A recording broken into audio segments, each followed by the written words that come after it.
Extended liaison for Unica. If you don't already know, our goal is here to always highlight and empower Central American voices. So we're very excited to have Cheryl here, who's representing the Garifuna American Heritage Foundation United. She's a very, knowledgeable speaker, so we're super excited for you guys to hear from her. Anyways, yeah, I'll let her speak for herself. We just want to extend a special thanks to the Caribbean Student Association for extending their hand out in this collaboration just to celebrate Afro-Latino, Afro-Latinx culture along with Afro-Caribbean culture. So thank you guys very much, and we're very excited to hear from you. Alrighty, thank you so much for having me. Please let me know if you can't hear me because I tend to speak very low, but if I need to raise my voice, just say, raise it up. So my name is Cheryl Morales. I am the president of Garifuna American Heritage Foundation United, which was established in 2005. So we have been traveling the world, traveling many universities, high schools, and elementary school, teaching about my culture, the Garifuna culture. And it's based on Garifuna elders' oral history that they've told us growing up. They've always talked about us. It was important for them to tell us that we were Garifuna. So as a Garifuna person, you're raised up from the time that you're young, learning about your culture, learning about your ancestors. So our history is embedded in us. So with that said, I'm going to start the presentation based again on my elders, oral history, and one of the leading Garifuna professors, Professor Dr. Flasso, who has passed on. He was my mentor. Next slide, please. Thank you. The homeland of the Garifuna people is called Unica in our native language, which means land of the blessed. Okay? However, today it is known as St. Vincent, which is in the Lesser Antilles. The Lesser Antilles are a group of about 24 small island states within the Caribbean Sea and the Atlantic Ocean. St. Vincent has been inhabited for more than 7,000 years. First by the Sudanese, the Arawaks, and Kalina group, carriers from along the Orinoco Belt. Next slide. The picture that you see right here is that of Mansa Musa. Has anybody ever heard that name before? Okay. So, Garifuna people are the descendants of the people who left with Abubakar in the 1300s. The picture is of Mansa Musa, who inherited the throne and ruled the Mali Empire after King Abubakar abdicated his throne in 1396 for the ocean. There are two currents that originate from the African coast and they flow west to the Americas, okay, naturally. The Mandiga people of the Mali Empire made two voyages to America in 1310 and in 1311. The first voyage that they did, they had 200 ships of men and 200 trips of supplies, but only one returned. So, what Abubakar said was, he had already conquered the land, from Africa all the way to Mali and everything like that. He said, you could have the land, I'm gonna conquer the ocean. So he set off for a second voyage with over 1,000 ships of men and another 1,000 ships of supplies. So the ancient oral history of Garifuna people states, King Mansa Abubakar II, with ships of men, only men, with supplies, arrived to the shores of St. Vincent. The African men later took native women as their wives. It was through this that the union of the Garifuna people race were born. So Garifuna people are descendants of Arawak, Native Americans, Carib, Native Americans, which their original name is Kalina. But the Europeans labeled them Caribs because all along the Caribbean coast is our territories. So they named the whole Caribbean Ocean after us to kind of warn our people. That's where the Carib people live, along the Caribbean coast. But our indigenous name is Kalina, Kalina group plural. So that's what gave birth to us. And you'll learn later on how that makes a difference between race and everything like that. Next slide.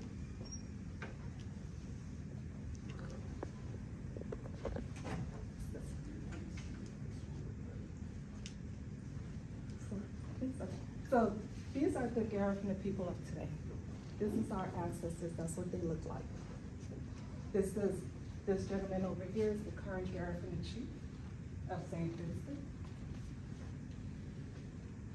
And as you can see, the admixture of all of the different, you know, the native trait, the African trait is featured on many. These are some of the stonewall calligraphy from back then. You can go to the next slide. If that makes sense.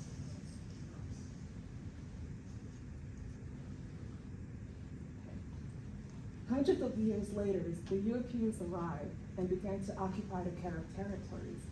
The European would seek to divide and conquer the indigenous people in their homeland by labeling them Black Caribs. This is what they call Garifuna people. They called us Black Caribs for our darker toned skin, and yellow Caribs for a pale skin, and red Caribs for a fair toned skin, who the Europeans considered having no African features. Now, there is a reason they did this. Because if you're considered an escaped slaves or whatnot, because first they labeled us by just saying we're Black. And they said the only reason that the indigenous people had so much Black people is because they escaped and they intermarried with the indigenous culture. That's why they had the variation of hues. But the indigenous people were able to have land rights. I know you hear about land rights even to this day, but that was important back then. So if you had African blood, you didn't have land rights. You didn't have indigenous land rights. So once they started to label and divide us by skin color, later on it was, oh, those Caribs, those Black Caribs are escaped slaves. So they have no rights to land. They have no rights to land. Keep that in mind, because that's gonna be important. So, to gain illegal access to the Garifuna land, the Europeans went even further by stating that the Black Caribs were escaped slaves to avoid the indigenous land rights. Why did they want our land? Sugar plantation, to fill the coffers of the Europeans, to fill the coffers of the royal empire at the time. So they wanted the land. It was rich, volcanic soil that produced a lot of great products over there, so they wanted the land. The Garifuna people battled the British Empire for 150 years. We fought them. They had bayonets and everything like that. We had other weapons, which were successful in keeping them at bay for over 150 years. The two major wars were called the First Carib War and the Second Carib War, which started in 1795 and lasted for 2 years, which would eventually lead to our exile. But if you look at this canon, it's important to just kind of observe it. I wish we could zoom in and see what's on that other side of that cannon. But what's on the other side of that cannon? Usually when people are at war and they're defending their ports, usually the cannons are faced towards the water at the incoming, invaders. This was faced inward towards us, towards our village, because we were considered the invaders on our land. Does that sound familiar? So, if you're able to see below, you see all of the Garifuna huts, you see all of our land, and this cannon is faced towards us. We were the enemies of our land. And when you see it in real life, when you're looking at 11 cannons just faced towards your village, and they're just waiting to just, take you out, so they could steal your land for profit, for sugar cane. That's what they did. Next slide.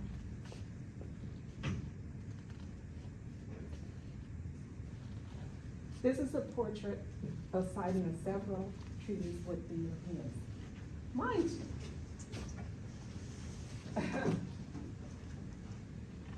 I don't know if there's ever been any recorded history where Europeans negotiated, sat down, and spoke with slaves to negotiate any kind of peace treaty. Has anybody ever heard that before? Anybody ever heard of that? So if you were a slave, why are they negotiating peace treaties with you for your land? Does that make sense? Mm-hmm. But that's the story that they were trying to sell, that we were escaped slaves, but yet they had to negotiate for our territories, for them to live on our territories. Every time they came to our territory, they would draw a line here. This is Garifuna land, this is our territory. Every time they came back, they would redraw the line and take more and more of our territories. And every time they did that, we fought them for our land. And every time we fought back, they wanted to sign a treaty. So again, if you're a slave, they're not gonna negotiate with slaves because slaves are what? Property. You don't negotiate with property. But they, but in the history book, I'm sure you've all read it, Garifuna people were escaped slaves, yet they signed treaties with us, multiple treaties. One of the most important peace treaty was signed on March 31st, 1660, between 15 Carib chiefs, the French, the English, recognizing the Carib rights to Dominica and St. Vincent. Of course, the Europeans violated that treaty, along with many others, including the Anglo-Carib Peace Treaty of 1773, which would later lead to the Second Carib War, which would eventually lead to our exile. So, if you go to the National Army Museum in the United Kingdom, this is the Carib Medal. And this Carib Medal was given to British soldiers who captured or killed Carib warriors. That's one of the tokens that was given, and they display it very proudly at the museum in Europe. Next slide, please. It was not until 1797 when the British Empire, along with the support of American fleets. Mind you, you don't hear about Garifuna people here in the United States, but part of us being defeated finally after 150 years is because America went to go help. They went to go and help the British who couldn't fight us. They couldn't defeat us for 150 years. They couldn't defeat us. So America sent fleets leaving from leaving from Louisiana port over there. And they made it to St. Vincent to help the British defeat the Garifuna people. Again, it wasn't until the support of American fleets where the Garifuna people finally defeated. Garifuna people were charged with treason against the British Empire. The sentence to treason against the British Empire is death. Point blank, death. We were sentenced to die. But what they did instead was they imprisoned us on an island called Belize. This is Belize. Belize has nothing. Pretty much just a rugged terrain. I've been there. One of the things that we do when we do our pilgrimage back to our homeland is we go on this island. The Garifuna people were imprisoned on this island for over 18 months, where half of our population died. Half of our people died here. You know, the plants were not healthy, the food, the water, it was so hard to fish. The terrain over here is just horrible, and they just left us there, basically die. Because again, the sentence, the charge of treason is death. So their hope was to keep us imprisoned on this island, to eradicate us, for us to die. But they negotiated, the chiefs negotiated with the Europeans, you know, and the British agreed to exile us. Like, if you guys agreed to leave this place, because they knew they couldn't handle us. Again, 150 years of fighting. They knew there was no way that we would stop fighting. So the best thing that they could do was exile us. So they exiled us, even from Belize, 18 months after they imprisoned us there, and transporting us. Next slide. So this is a portrait of our last Garifuna chief, Joseph Chatier, who was killed during the Second Carib War on March 17, 1795. The next picture is of the current Garifuna chief that we have, who's wearing traditional garb that's, you know, during social events and everything. Next slide. So, Garifuna people were transported and arrived to Port Royal off the coast of Rwanda, Honduras, on April 12, 1797. Now, back then, you had British Honduras, which was called British Honduras then because it was territory that belonged to the British. And you had Spanish Honduras, which was, of course, that was occupied by Spanish people. Today, British Honduras is known as Belize. And then Spanish Honduras is known as, of course, Honduras. So we were exiled and we landed to Honduras on April 12, 1797. Earlier, before many of you came, we talked about on April 12th, that's when we celebrate the arrival of Garifuna people into Central America on April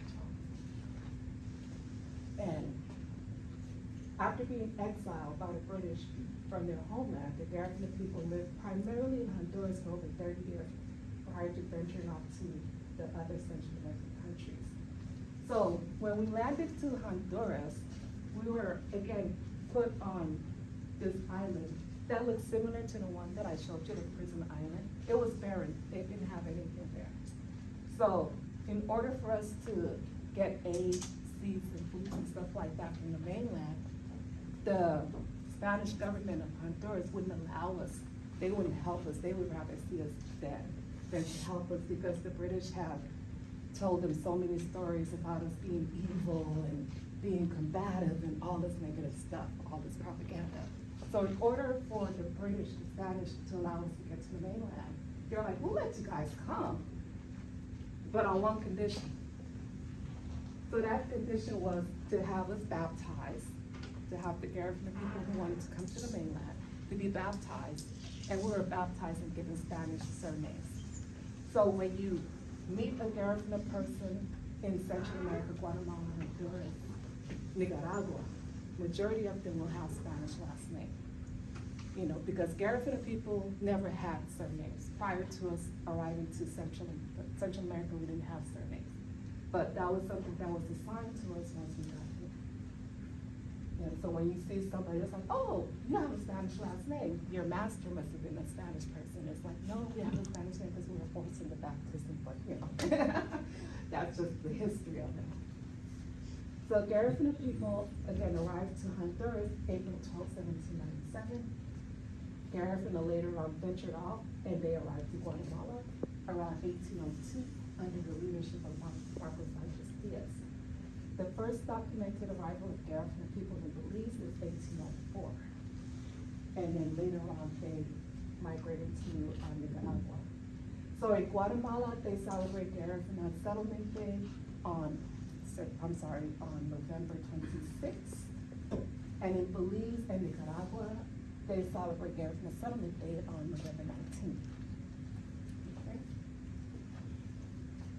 Although it is speculated that a small group of Garifuna arrived earlier than 1804 in Belize, as early as, if they said around 1800, they started arriving in Belize.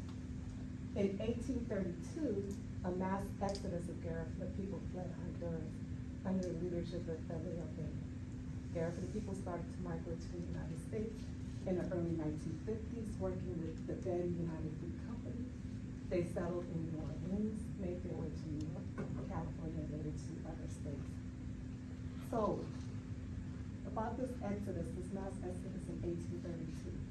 So what had happened is during that time, Central America was not Central America yet. They were still forming, you know, the countries and who was going to be the president and all that kind of stuff. Was going to be territory, Panama, Nicaragua, Costa Rica.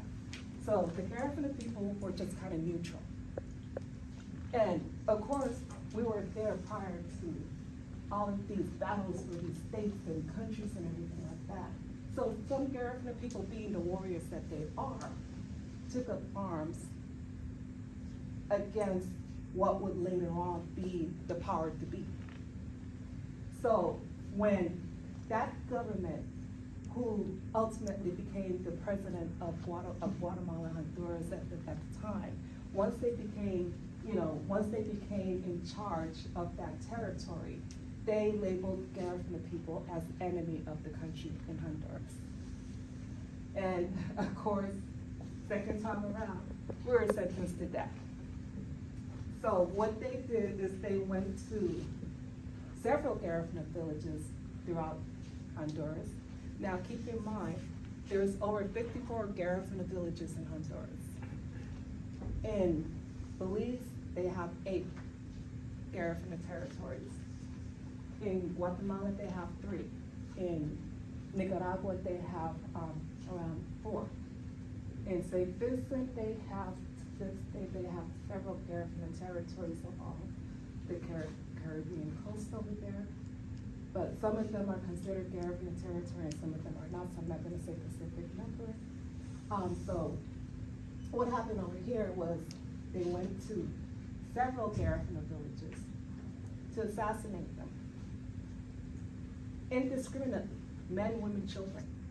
They had them dig holes and they set them there and they shot them and they killed them, put them in holes, you know, right there. Mass murder that took place in Honduras. So during that time, again, Garifuna people settled in Guatemala already in 1802. But like I said, all of this territory, all of these Central American territories were being negotiated about who was gonna run what. So when they started killing Garifuna people in Honduras, the Garifuna people in Guatemala got scared because we knew what was going on in Honduras. If they're killing us in Honduras, they're gonna kill us in Guatemala. They're gonna kill us. So what happened here is that a lot of Garifuna families that were in Guatemala, they fled and they went to Belize, to the British side. And again, in 1832, a mass exodus of Garifuna people who lived in Honduras also fled and moved to Belize. Because being in the European side of it was like guaranteed that we weren't gonna get killed. So later on, you know, the Guatemalan government sent for the Garifuna people who once lived there to come back. They're like, don't worry, you're gonna be safe. Don't worry about none of that stuff that's happening in Honduras is going to happen here in Guatemala.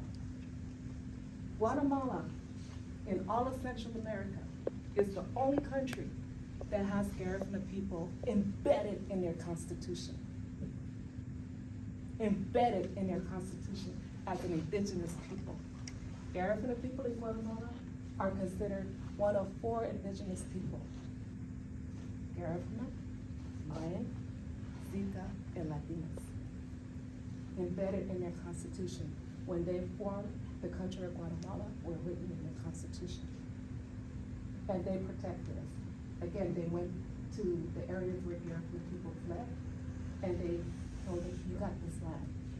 Here in Guatemala, that's Garifuna territory. So if you look at the map in Guatemala, a place called Isabel territory, all of that area is Garifuna territory along with the Mayans to this day. And it's so funny because I have family in Guatemala, Honduras, and Belize. And to this day, when I tell people I'm from Central America, there's no black people in Central America. Really? You know, so it's always funny. And then when I tell them, you know, my family's from Guatemala, I'm like, what? Nah, you can't be from Guatemala. I'm like, yes. And here in the United States, New York has the 2nd largest population of Garifuna people outside of Central America. The 2nd largest. Over 300,000 is estimated in New York. California used to have the 2nd largest, but now Houston, you know, is pretty much even. It's pretty much even. There's also Garifuna people who reside in Florida, in Chicago, and New Orleans, believe it or not. When you think about the people that were affected in Katrina, in the lower wards, a lot of those people were Garifuna people. Because what happened was when they were working with the United Fruit Company, the port that they landed on was over there in New Orleans. So a lot of Garifuna people who worked on this ship, they migrated to the United States back then in the 1800s and stuff like that, 1850s. And they just settled along New Orleans. And for the longest time they lived there, unbeknownst to a lot of people, they maintained their culture. You know, we learned to just kind of blend in with everybody and just be ourselves. But during Katrina, a lot of Garifuna people migrated from those areas in those lower wards to move to Houston. That's why now you have a more equal, you know, population of Garifuna people both in Houston and here in Los Angeles.